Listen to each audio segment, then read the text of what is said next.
öyle ey takdirim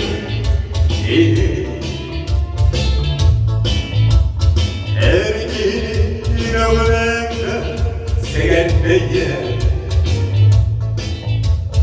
ergin takdirim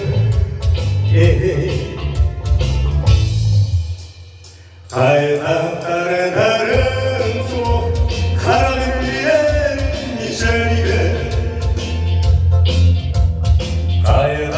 Kaynakarların soğuk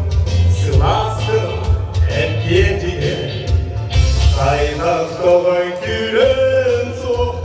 kallar su akıdında